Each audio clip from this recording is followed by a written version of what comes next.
Hello, thank you for watching this recording of Central Yorkshire Scouts Volunteer Recruitment Workshop. I'm Elizabeth, the County's Growth and Development Officer, and I've put together this short video to allow you to catch up on what was covered. This workshop was a brief introduction to volunteer recruitment and was a whistle-stop tour of all the things you need to think about when growing your team. There's loads of information on the Scouts website that you can look at after this, which I'll share as I go through the presentation. So on the screen, you can see the journey that new volunteers go on when they join Scouts. We know it's not usually a linear journey like this, but we think that these are the key elements. We attract people into Scouting. We register their interest in volunteering. We match them with a task or opportunity that works for them. We prepare them by giving them the information they need. And then we welcome them properly to the team so they can begin their Scouting adventure. It's vital that new volunteers feel supported through each stage and that you have a plan in place to manage each part to maximise the chance of them staying around for years to come. In the workshop, we asked participants to share some things their group or district does that improves the experience of a new volunteer. And some of the answers were buddying them up with an experienced leader so they can learn on the job, introducing them to everyone, or even as simple as being friendly and welcoming can make a real difference. Have a think about what your team does well in this area, and what would you add to this list?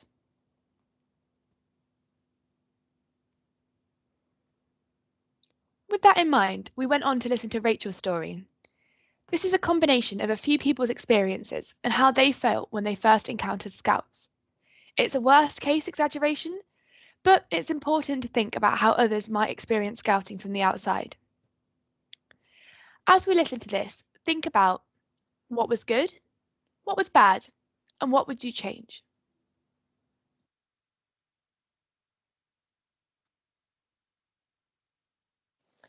Hello, my name's Rachel. I'm an estate agent. I've got two beautiful kids, Maddie's 8 and Stephen's 10.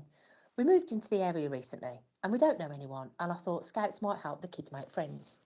So I called the number on the website and it was a wrong number. The lady who answered didn't know who Mr. Arkela was, but I could call the district. So I rang Crinkly Bottom District Council, but the receptionist there couldn't help me with a number for Scouts. So back to the website, I emailed the leader with the details from the website and got an email back saying, come to Cubs and see what it's like. So the man, whose name is Mr. Arkela, said to just come to the headquarters on Blackberry Drive around 7 p.m. So we did, last Tuesday. SatNav finally found Blackberry Drive, but I couldn't find this big HQ I was looking for. And he did say it was on Blackberry Drive, he just didn't say where. So I'm looking for a big hall with a sign, and I couldn't find one. All I could see was an old building at the end of a long drive. It was double yellows on Blackberry Lane. So I started to drive up the drive because I thought to myself, there's got to be parking up there. When a man came out, waving his arms and shouting at me, you can't drive up here, there are kids about. Then hundreds of smaller children, all in uniform, came past the car and I couldn't move as they all walked to the end of the drive with their mums. Well, I know I was in the right place, but heavens above, how could I make that mistake? I wanted the world to swallow me up. I felt like the most irresponsible parent ever. Eventually, I reversed out and found somewhere to park, by now feeling a little bit daft and quite a bit silly. So it's been raining non-stop for about a month. So when we walked up the drive, it was a mud bath. And because it's dusk, avoiding the potholes was nigh on impossible. So by now, my shoes are filthy and they're my only pair I've got for work tomorrow. When we got to the building, it was old, wooden. There's no sign to say what sort of group it was. And I thought, oh my gosh, I can't leave my kids here. We knocked at the door, and when nobody came to answer, we just opened the front door to be met by the most terrible stink of mould and damp, with the noise of lots of children running around like mad. The kids were playing football and the leaders were nattering in the corner over a cuppa. So I waved to the leader and shouted, Mr. Arkela, whilst narrowly dodging a football that missed my head by centimetres, as the kids ran off and the adults chuckled at me. He came over and we had a lovely chat. And he was actually really very nice, but the other adults just stood around looking at me while the kids played football. I asked if I could stay because, well, I just didn't know them well enough, or the building, and I didn't want to leave my kids there yet. I mean, I don't even know if they had those DBR checks, if the building's safe, if it's not a fire risk, or even if they've got loos. And to be perfectly honest, I just don't trust them yet. Suddenly, they all made a circle and started to chant, "I hate her." Well, I was the only female adult in the room, and I thought, oh my days, what have I done wrong now? They hate me. And then it dawned on me. They're actually saying, "Oh, Kayla," not "I hate her." But in this accent, it's a well easy mistake to make. So I'm given a chair out of the way so I don't get hit by flying bamboo sticks. As I sat and watched, as the kids joined in with an activity to make a tripod thing over some sticks that they were to set fire to. By now I'm starving. I've had no tea, not even had time for a cuppa before I grabbed the kids from their nans. I'm flicking through stuff on my phone because I just know the other adults think that I'm a terrible parent for driving up the driveway and nearly killing the younger kids. And that smell of damp is really getting under my skin. The other leaders, well, they're all like scout leaders, so they must be like Bear Grylls and be super fantastic at doing this sort of thing. So I'll just try and melt into the background as I mentally write my shopping list while I'm ignored by everybody else. At the end of the session, the kids had a great time. I just want to go home. Nobody's spoken 2 words to me except Mr. Arkayla, who then says, "It's the AGM next month. Would you like to be a secretary? It's only 4 meetings a year. Or maybe I'd like to make the squash next week. It's going to be great fun." Fun? An hour and a half sitting on my own feeling like an odd bod is not fun.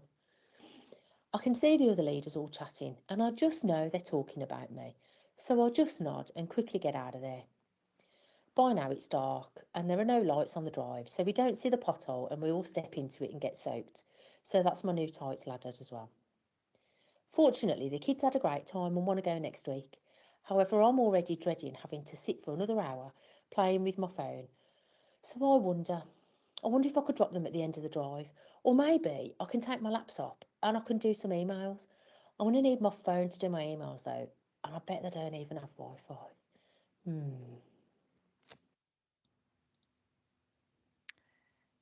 Oh my days, what have I done wrong now?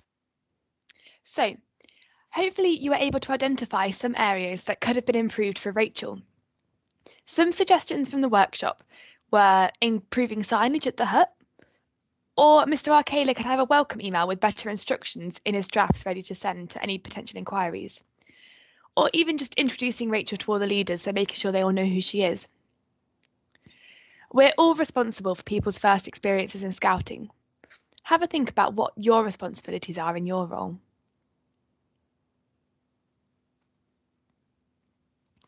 As we've just seen, it's really important to have your whole team on board and ready to welcome new volunteers. It shouldn't just be one person's responsibility. The atmosphere in your teams and how proactive you are at asking for help will all impact your volunteer recruitment efforts. In the workshop, we did some self-reflection on our teams to see just how ready to recruit they are. Why not take some time to do this for yourself now? On the screen are a few statements to help you reflect on your group's culture. Do you agree or disagree with each statement for where your team is now? You could pause the video to take some time to read them through. Hopefully, this will allow you to think about your team's position and potentially highlight some areas for you to consider. It's really important that our teams seem like something that people would want to join, but also that we're proactive at looking for help, even when we've got enough leaders, because this will hopefully help us if people leave down the line.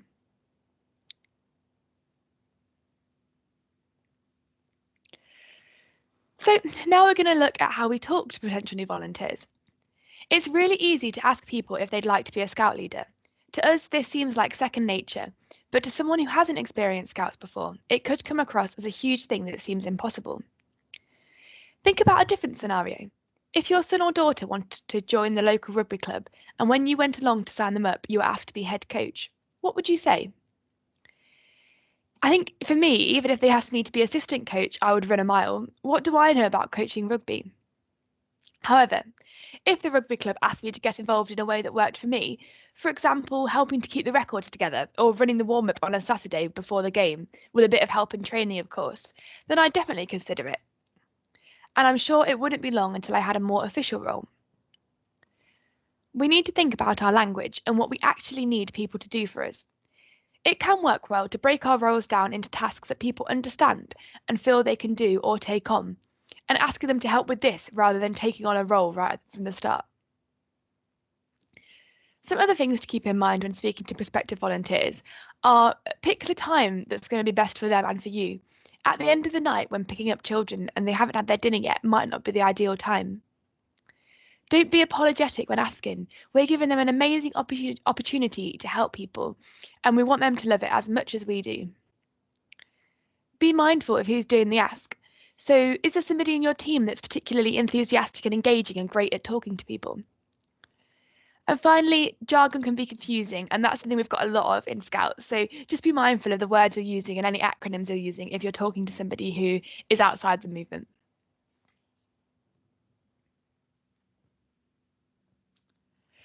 A really great way to attract people to become volunteers is to share your passion and reasons for it. I'm sure every one of you listening today has got a really great reason that drives you to keep volunteering with Scouts. Think about what this is. Is it to spend some time and engage with young people? Or to gain skills or experience for yourself? Or to give back to the community? There's plenty of reasons. Keep this at the front of your mind when you're using any of the tools we're going to cover later on. The reasons why you volunteer are the perfect way to genuinely get others interested in wanting to volunteer with Scouts. Sharing your story helps you create a personal connection with new adults and encourage them to take the first step. Try to remember how you felt when you first stepped into a Scout hut and the journey you've been through, because this can be a really lovely thing to share to help people feel at ease when they first start.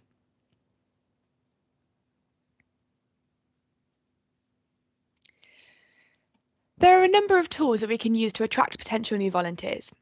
These are all listed on our website in a really handy recruitment toolkit that I'll talk you through now. So, on the screen you can see the Scouts website. This is the homepage. And if you go to Info for Volunteers and then Growing Scouts, which is down here, you'll get all of the information on all of our growth and development resources.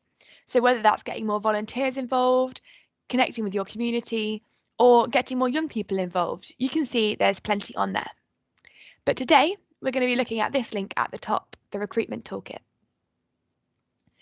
So as you can see, there's lots of information on the website, and loads of different tools are all tried and tested by groups across the country to recruit new volunteers. I'd really recommend having a look through and reading the different tools we've got and deciding which ones will work for you and your team. So for example, we've got the 4-week challenge, which is a really gradual introduction to volunteering with Scouts, and you give someone 4 weeks to try it out and see whether it's for them. We've got information about advertising vacancies, so how to use your vacancy boards or how to use social media to raise a profile of your group and attract new volunteers. Information about group get-togethers, so we know that open events and things like that are really great ways to recruit young people and adults. So why not consider holding an open event or a Beaver Bistro or Cub Cafe to give the whole family an opportunity to experience Scouting and see where you get from there. We've also got more niche advice on recruiting managers and recruiting students. So depending on what you're looking for and where your group is based, they might be of interest to you as well. And also things like the adult rota, which is a really great way of getting family members of your young people involved in volunteering, maybe once every half term, but doing like a small amount and then using that as a stepping stone to get them more involved in the group. We know that I think about 45% of our section leaders come from family members of young people, so it's definitely a really worthwhile avenue to pursue.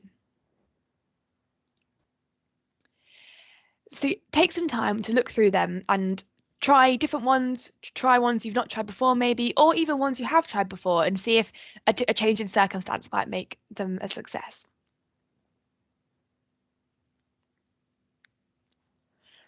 While you're doing this, it's really important to be prepared for inquiries from potential volunteers and to have a plan in place for how you're going to deal with these.